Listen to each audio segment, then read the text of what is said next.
Oiê! Sejam muito bem-vindos a mais um episódio do nosso BíbliaCast! E hoje é dia, gente, da gente ler 3 livros juntos. 2 Samuel 11 e 12, 1 Crônicas 20 e Salmos 51. E por que isso, né? Porque a gente está lendo sobre o reinado de Davi. E Davi, ele transita nessa parte de Samuel, de Crônicas e de Salmos, tá bom? Então por isso que a gente vai estar lendo assim. E no final a gente vai fazer a nossa análise, o nosso parecer. Então por isso que é importante você ficar com a gente até o final, tá bom? Então abre a sua Bíblia aí em 2 Samuel 11. Na primavera do ano seguinte, na época em que os reis se preparavam para as guerras, Davi enviou Joabe e o exército israelita para destruir os amonitas e cercar a cidade de Rabá. Mas Davi ficou em Jerusalém. Uma tarde, aconteceu que Davi se deitou para descansar, mas não conseguiu dormir. Então, ele se levantou e foi para o terraço do palácio real e começou a prestar atenção em uma mulher muito bonita que tomava o seu banho. Então, chamou um dos seus auxiliares e mandou procurar saber quem era aquela mulher. Disseram a ele: ela se chama Batseba, filha de Eliã e esposa de Urias, o heteu. Davi mandou buscá-la e teve relações com ela. Batseba tinha justamente terminado seu ritual mensal de purificação e ela voltou para casa. Mais tarde, a mulher percebeu que estava grávida e mandou um mensageiro a Davi, dizendo que estava grávida. Então, Davi mandou um recado a Joabe, dizendo: mande-me imediatamente Urias, o heteu. Preciso falar com ele. E Joabe o enviou.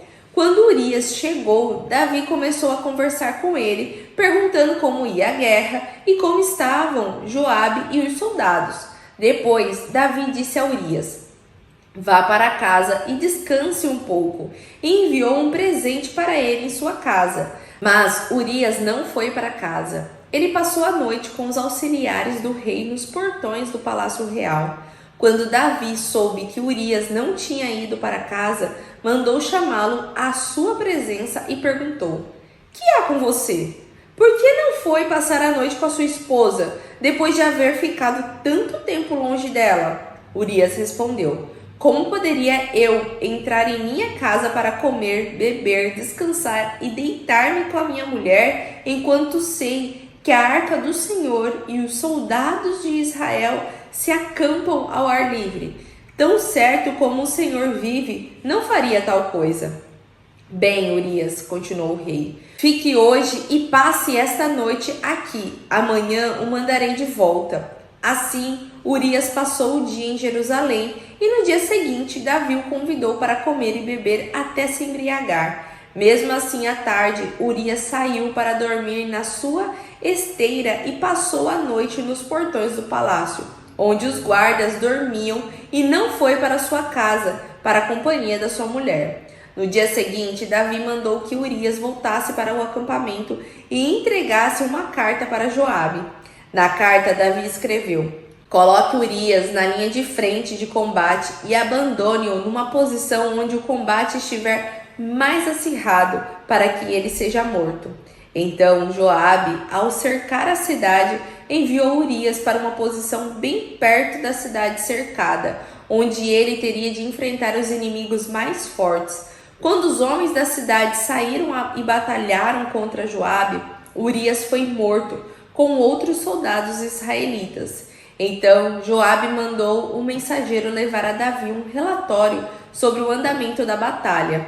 Ele deu a seguinte ordem aos mensageiros: depois de contar ao rei tudo sobre a batalha e ele ficar indignado e perguntar por que os soldados cercaram a cidade e ficaram tão perto dos muros, não viram que eles podiam atirar flechas do alto do muro? Vocês não ouviram dizer que em Tebes o próprio Abimeleque, filho de Jerubessete, foi morto por uma pedra de moinho atirada nos muros por uma mulher, e que foi um erro tomar-nos essa posição? Então você dirá: Urias, o heteu, também foi morto nessa batalha. O mensageiro chegou, pois, a Jerusalém e apresentou o relatório de Joabe a Davi. O relatório era este: os inimigos investiram contra nós porque eram mais poderosos e saíram contra nós no campo, enquanto procurávamos fazê-los recuar até a entrada da porta da cidade. Então os soldados nos atacaram com flechas do alto dos muros e alguns dos nossos homens foram mortos nesse ataque. E Urias, o heteu, foi morto também.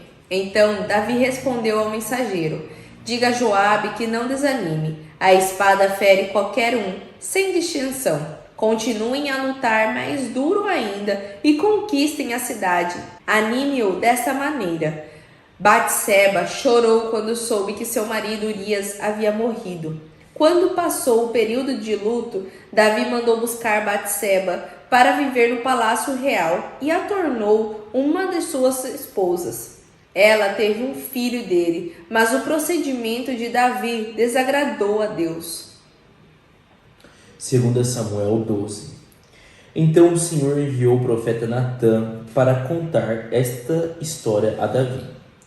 2 homens moravam em certa cidade. Um deles era um homem rico e o outro pobre. O rico era dono de rebanhos de ovelhas e gado. O pobre, porém, possuía somente uma ovelha que ele comprou quando era bem pequena e a criou com muito amor. Essa ovelha era o animalzinho de estimação de seus filhos. Comia com ele no mesmo prato, bebia com ele no mesmo copo. Era tratada com tanto carinho pelo seu dono que até dormia em seus braços, como se fosse uma de suas filhinhas. Certo dia chegou um viajante à casa do homem rico.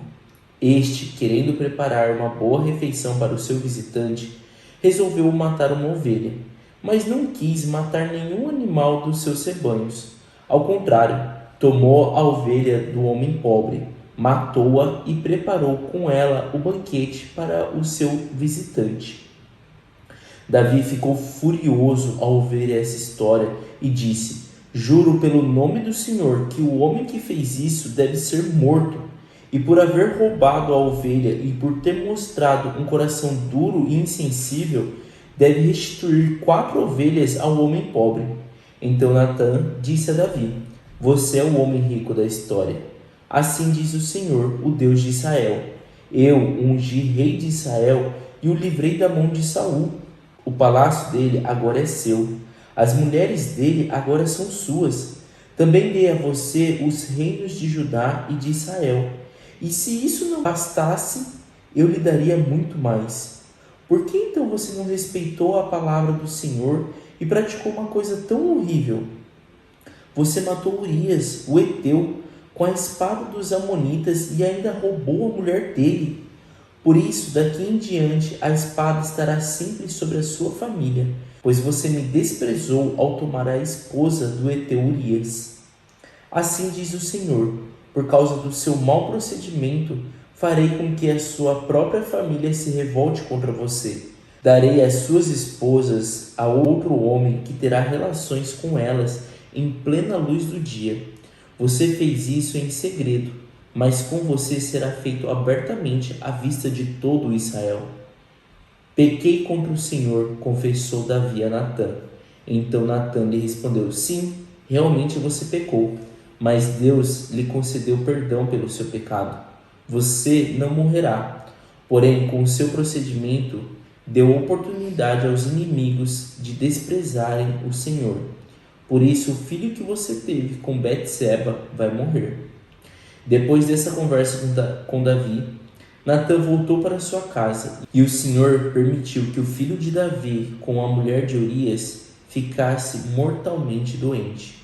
Davi sofria com a doença da criança.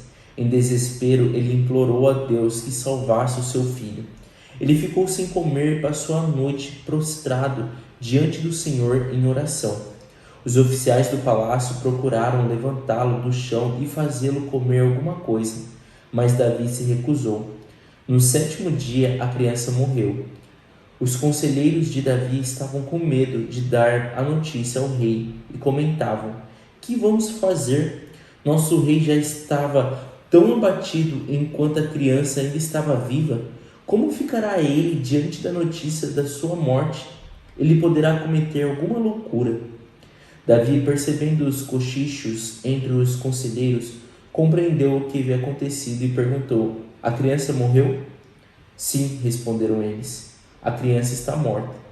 Então Davi se ergueu, lavou-se, penteou-se, trocou de roupa e foi à casa do Senhor e o adorou. Depois voltou ao palácio, pediu-lhe que preparassem pão e ele comeu. Seus conselheiros estavam perplexos, não podiam compreender o que estava acontecendo e falaram: não entenda a sua maneira de proceder, ó rei. Enquanto a criança ainda vivia, o Senhor jejuava e chorava. Agora que a criança está morta, o Senhor se levanta e come pão.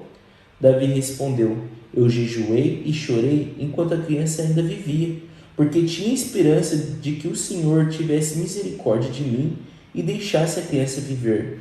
Mas agora que ela morreu, de que me adianta jejuar? Poderei eu trazê-la de volta à vida? Eu sim, irei para onde ela está. Ela, porém, nunca voltará a mim.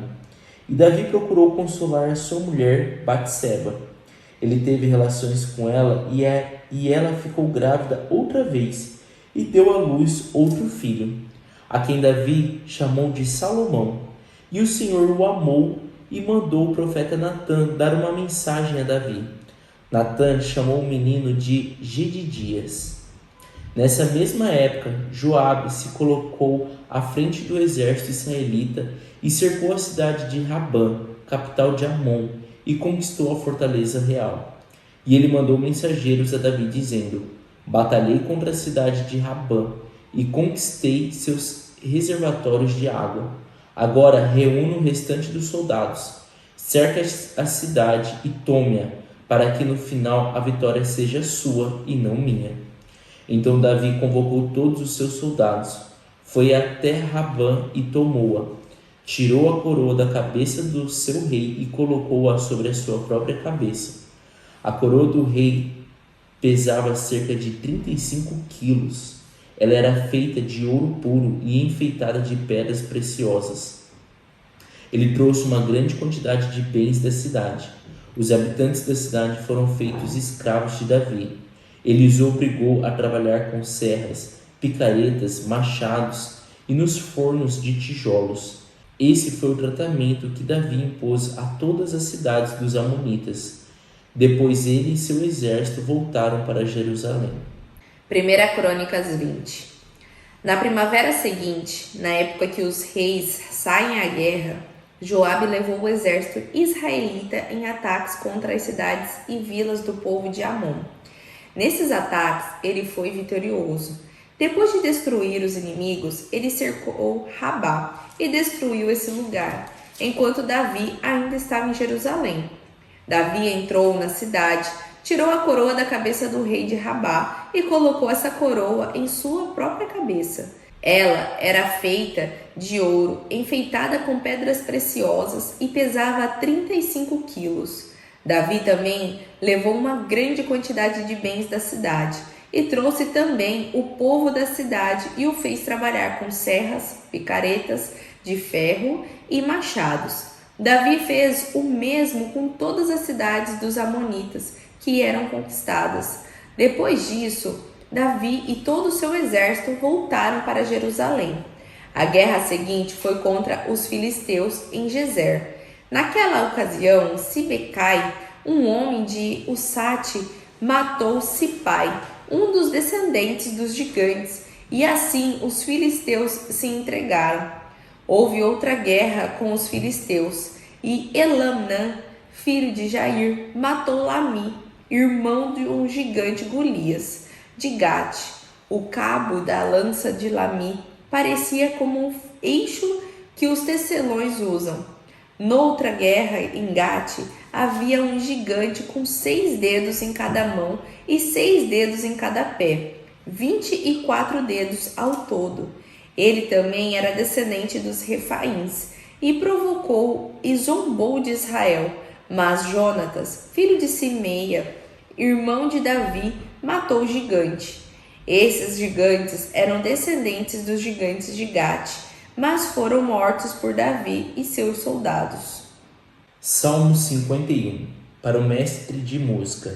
Salmo de Davi, escrito quando o profeta Natã veio falar com Davi, depois que este cometeu adultério com Batseba. Ó Deus, tenha misericórdia de mim por causa do seu amor. Por sua grande compaixão, apague a terrível mancha dos meus pecados. Lava-me de toda a minha culpa, purifique-me dos meus pecados. Reconheço que pequei, o meu pecado me persegue dia e noite. Pequei contra o Senhor, somente contra o Senhor. Eu sei que o Senhor condena o mal que cometi e tem toda a razão em me castigar. O seu julgamento é perfeitamente justo.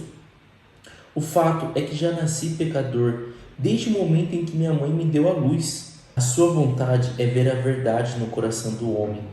Ensina-me a sua sabedoria no meu coração. Limpe-me com ísopo e ficarei puro. Lava-me e ficarei mais branco do que a neve. Faça-me ouvir de novo os sons de alegria e de felicidade. Os ossos que o Senhor esmagou se alegrarão novamente. Não fique olhando para os meus pecados, apague todas as minhas faltas. Crie em mim, ó Deus, um coração puro. Coloque em mim pensamentos e desejos limpos e sinceros. Não me expulse da sua presença, nem tire de mim o seu Espírito Santo. Dê-me de novo a alegria da sua salvação e conserve em mim um espírito desejoso de obedecer. Então poderei ensinar seus caminhos a outros pecadores para que eles se voltem para o Senhor. Ó Deus, Deus da minha salvação, livre-me da culpa dos crimes de sangue. Então cantarei louvores ao Senhor. Ó Senhor, coloque as palavras certas nos meus lábios e eu o louvarei. O Senhor não se agrada de sacrifícios nem de ofertas queimadas. Se fosse esse o seu padrão de justiça, eu já teria trazido muitas ofertas. Os sacrifícios que agradam a Deus são um espírito quebrantado. O Senhor não rejeitará um coração humilde e arrependido. Senhor, continue a mostrar amor para com o povo de Israel. Proteja e defenda os muros de Jerusalém. Então, quando o meu coração estiver humilde e arrependido, o Senhor ficará satisfeito com minhas ofertas de dedicação e com as ofertas queimadas, com os novilhos que eu trouxer como sacrifício no seu altar.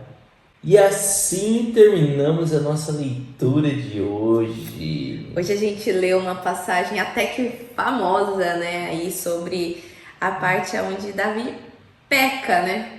É onde Davi cai com todo o reinado dele. E isso a gente pôde ler em 2 Samuel 11 E 12, né? e 12, né? Continuamos ali no 2 Samuel 12 também.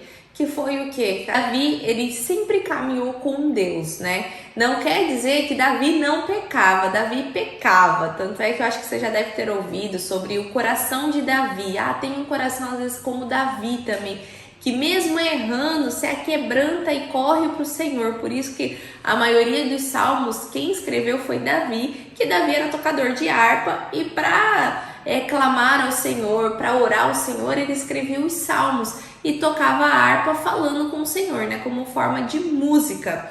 E ali sempre o Senhor perdoava ele e continuava abençoando ele, continuava caminhando com ele. Tanto é que Davi foi ungido quando era jovem ainda, né? Teve a perseguição com Saul e aí Deus consagrou ele como rei realmente.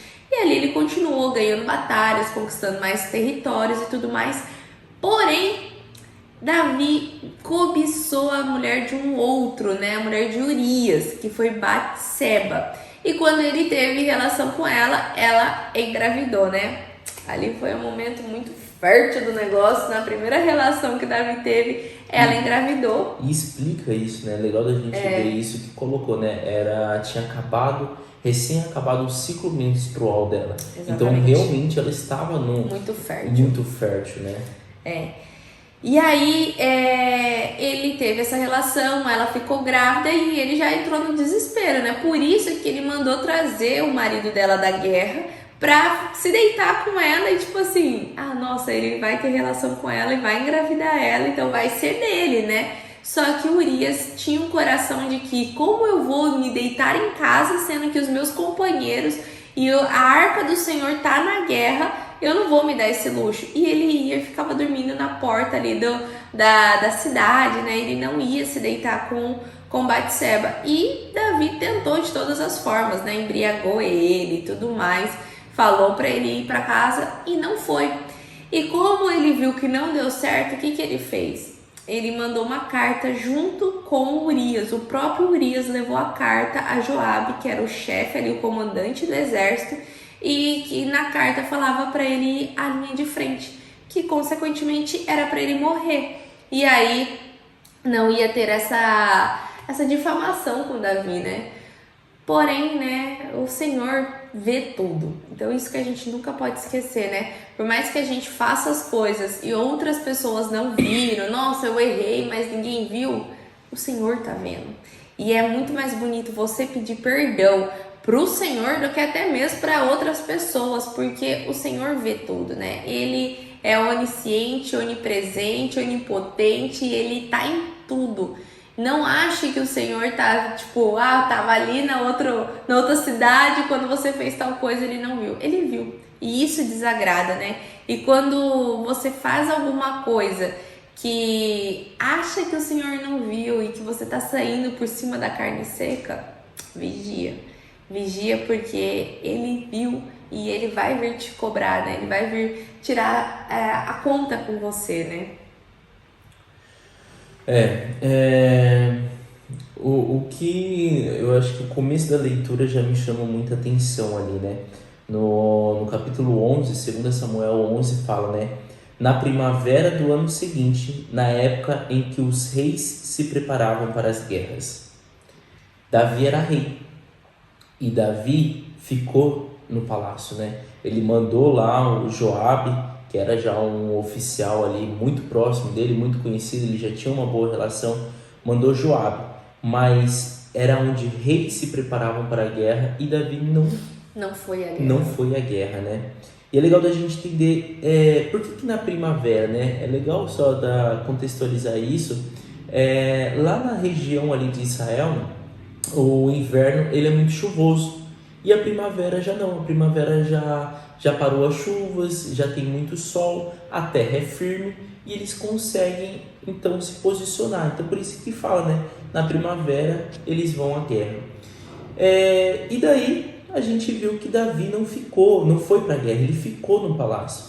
Então legal da gente entender assim, Davi já estava muito grande, ele já estava rei, já era um rei já tinha conquistado, a gente já leu né, em episódios anteriores, ele já vinha conquistando regiões, e ali ele falou assim, para que eu vou para a guerra? Já conquistei, já estou bem, vou ficar aqui, deixa que o exército vá, né? Então ali a gente vê que foi a primeira Davi assim, cedendo às vontades carnais. Porque a nossa vontade é ficar, né? Relaxado, tranquilo.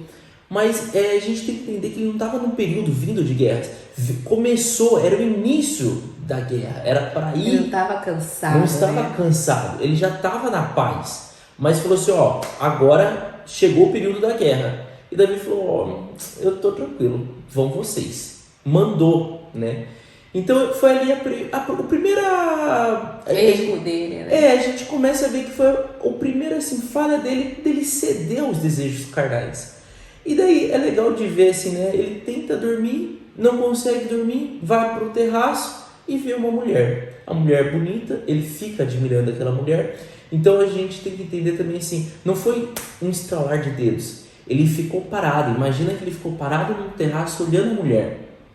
E aquilo ficou na cabeça dele, né? Tipo assim, nossa, quem que é essa mulher? Nossa, bonita mulher. Então fala assim, que daí ele mandou perguntar quem é esta mulher. E daí fala, ela é a mulher, filha de tal pessoa, mulher de Urias. Ali ele já podia ter mudado totalmente, mas ainda não, ele sabia quem era Urias. Ele sabia que Urias estava na guerra, enquanto ele estava lá no palácio, tranquilo. Exatamente. Então teve todo um momento ali. Não foi um negócio assim, nossa, no calor do momento, não. Não, ele ficou parado. A gente tem que entender todo esse processo, né? E daí ele manda chamar a mulher, ter relações com a mulher. e ali pro azar, vamos dizer assim, pro azar dele, que era um pecado que ele cometeu ali e que ele queria deixar escondido, amoitado, a mulher se engravida. E tudo muda, né? Tudo ali acontece e fala, meu Deus, e agora? E daí acontece tudo que a gente leu no decorrer dessa história. E o que me chama novamente a atenção é 2 Samuel 12, quando Natan vai falar com Davi, e que é legal da gente ver, é muito difícil a gente perceber nossos erros, né? A gente sempre fala assim, não, mas é que, sabe, foi dessa outra forma, não foi como você tá falando. Não foi bem assim, né? E daí Natan conta uma história. E é legal da gente entender isso, né? É uma parábola ali.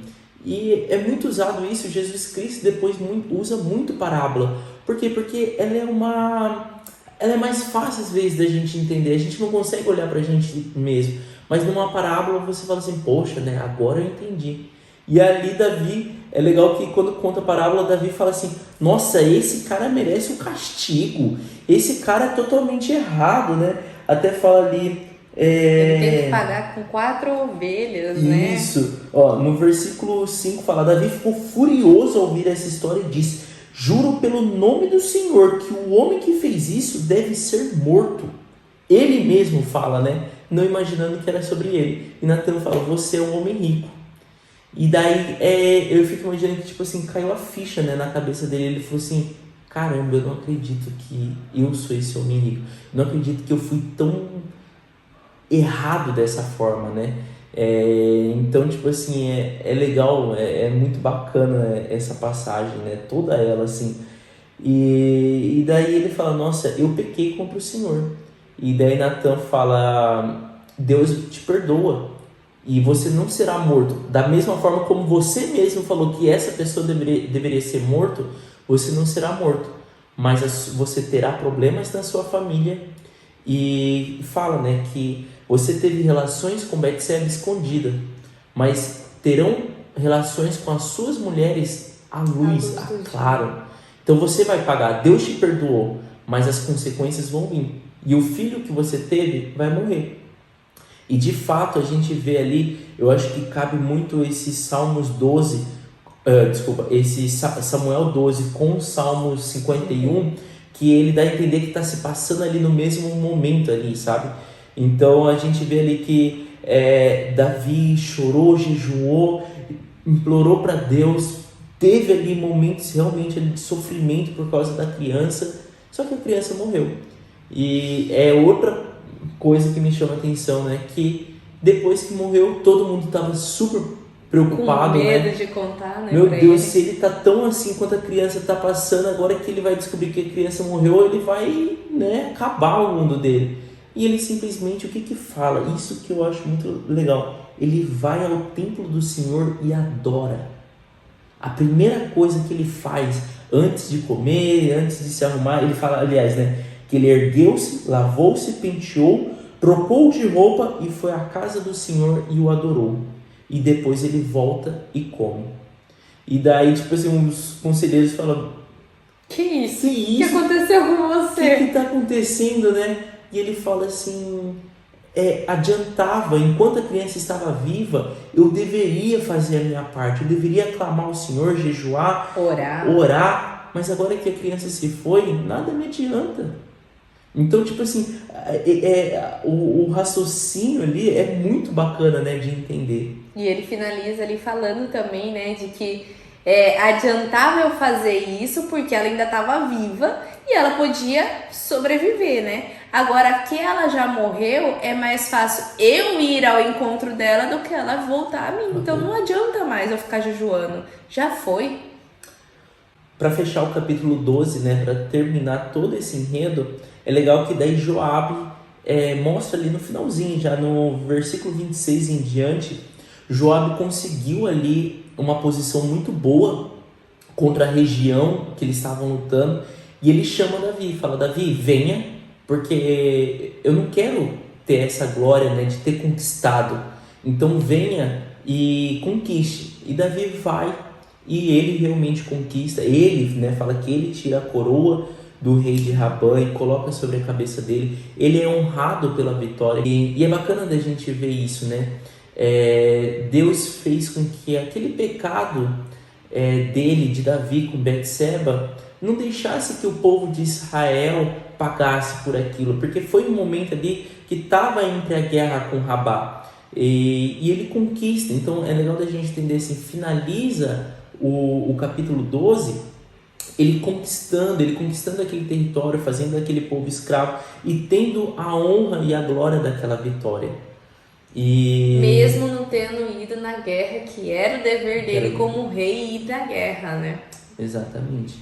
Então, junto com tudo isso, eu acho que o Salmo 51 é muito bacana, que a gente vê isso, né? Davi, ele ora e ele implora para o Senhor e fala: tira de mim, tipo assim, me perdoa, eu sou pecador, desde o dia que eu nasci eu sou pecador. Então é muito bacana da gente ter esse raciocínio, sabe? Essa consciência de que nós somos pecadores, sim, e que quando nós, infelizmente, praticamos um pecado, Deus nos perdoa. No entanto, as consequências daquele pecado virão. Então aqui a gente vê que Deus não permitiu, até pelo coração mesmo de Davi, e que ele fala, né? Deus, não é sobre os sacrifícios. Lá em Salmo 51 ele fala: eu sei que não é sobre os sacrifícios, senão eu trazia todos os boi, todos os carneiros e sacrificava que te agradasse, né? Mas não é sobre isso, é sobre um espírito quebrantado. E ele mostra o espírito quebrantado. Mas a gente vai ver que o filho, né? A gente viu que o filho que ele teve, o primeiro filho que ele teve, morreu, e que as coisas que Natan falou sobre o que aconteceriam por causa daquele pecado vão acontecer. Exatamente. Mas depois Batseba engravida de novo, né? E tem Salomão. Salomão vai ser uma pessoa aí, né? Que a gente vai ouvir falar também bastante nos próximos episódios seguintes, tá bom? E só voltando um pouquinho sobre a parábola, né? Que depois Jesus Cristo vem também falando muito em parábola, que é umas histórias, que você vai ouvir histórias sobre outra coisa, né? Porque é ruim quando alguém chega te apontando na sua cara que você fez e tudo mais. Você já cria muralhas, né? Você já cria muros ali e não consegue absorver o que o outro vai falar. Mas quando alguém vem com sabedoria e te fala uma história sobre alguma outra coisa que aconteceu e você se coloca receptivo àquela história, você consegue ouvir aquebrantado, entendendo todo o raciocínio, todo o enredo, e aí você começa o quê? A querer julgar, porque é o que acontece em novelas, né? Você começa a ver que aconteceu isso e fulano fez aquilo, mas quando a gente vai parar mesmo para ver, às vezes a gente age como aquela pessoa que você está julgando. Então é por isso até mesmo que Jesus veio falando muito em parábola, para não vir apontando o dedo, mas sim ensinando, né? Ensinando a gente no caminho, ensinando como a gente tem que agir, o que a gente acabou fazendo de errado, como você precisa se aquebrantar, porque é como falou ali em Salmos. O que agrada o Senhor? O coração aquebrantado. A gente se aquebrantar e correr para Ele, né? Então, vigia bastante sobre as coisas que você faz e sobre as coisas que você julga sobre o outro, que muitas das vezes você também foi aquela pessoa que agiu daquela mesma maneira, mas não conseguiu se olhar no espelho e ver que você também pecou, que você também agiu de forma errada e que o Senhor ainda está esperando o seu coração aquebrantado. Não está esperando você se açoitar, ai meu Deus do céu, eu pequei, eu errei e tudo mais. Não, Ele está só esperando o seu coração aquebrantado de apresentar para Ele e pedir perdão, né? Então, acho que de tudo que a gente leu aqui, eu acho que esse é o maior ensinamento, né? Sobre o que agrada a Cristo, o que agrada a Deus, o coração. Sobretudo, guarde o seu coração, que é dele que provém vida e alegria e abundância, provém tudo, é o seu coração, tá bom? Acho que é isso, né, que a gente tem para compartilhar. Quero também te lembrar que o link está disponível aqui abaixo, o link do Ouvintes da Fé, que é o canal onde você vai aprender a caminhar mais em fé, a crescer em oração, a crescer espiritualmente, e ele tá com 30 dias grátis. É só você entrar, acessar o link, fazer todo o preenchimento, vai ter a aba do quartão, preencha, mas fica tranquilo que não vai ser cobrado, tá bom? Você usa ali, né, desfrute, conheça esse nosso canal durante 30 dias grátis. E caso você queira, né, continuar ali na caminhada junto conosco, aí fica tranquilo que daí vai ser cobrado, mas é só R$14,90. Então é algo insignificante o preço, tá bom? E já se inscreva no nosso canal, já dá o seu like pra gente tá compartilhando essa mensagem para mais pessoas. E amanhã a gente tem mais episódios, tá bom? Então, um beijo, fica com Deus e até amanhã. Tchau! Oiê! Parabéns! Você concluiu mais um episódio do nosso Bíblia Cast. Aqui do lado eu já deixei o quê? O nosso canal para você estar se inscrevendo. E aqui abaixo o sininho para você já deixar ativado e ser notificado sempre quando a gente lançar o próximo episódio. E o próximo episódio já tá aqui também para você estar assistindo e crescendo cada vez mais espiritualmente, viu? Então vai lá, já clica aqui e já assista o próximo episódio. Nos vemos! Tchau!